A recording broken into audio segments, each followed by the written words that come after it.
Death has undoubtedly shattered many lives. His death is another grim example of the risks officers face when they put on their badge every day.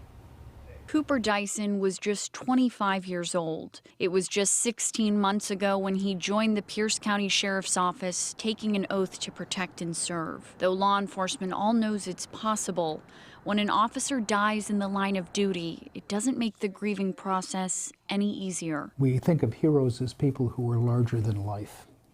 In fact, the real heroes in America are people who are willing to be larger than their own lives. It was just 3 a.m. on Saturday that two deputies sent out an urgent call for help after responding to a domestic violence situation in Parkland.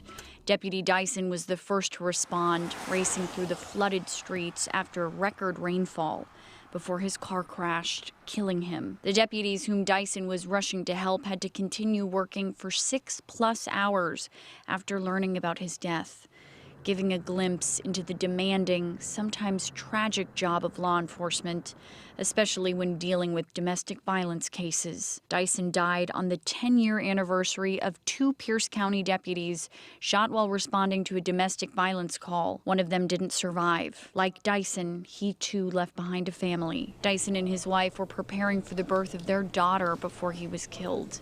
The couple also have a 2-year-old son. They step forward and they give of themselves. Unfortunately, we risk giving everything.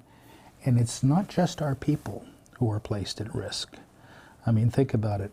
Families are also at risk. A study done by multiple organizations and the DOJ shows that between 2010 and 2016, domestic violence calls were the deadliest calls for law enforcement. It was right before Christmas, right after Thanksgiving, when Jake died, and it just tears your entire world apart. What happened to Rebecca Humphrey's husband 3 years ago, Tacoma police officer Jake Gutierrez, is a reminder that there's nothing routine about domestic disturbance calls. It's heartbreaking. I mean, it's heartbreaking for everybody. Time is of the essence getting to these calls, so I understand exactly why the officer was trying to get to that call so fast.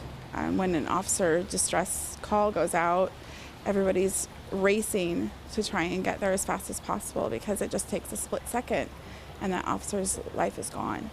And there's nothing we can do to take any of that back.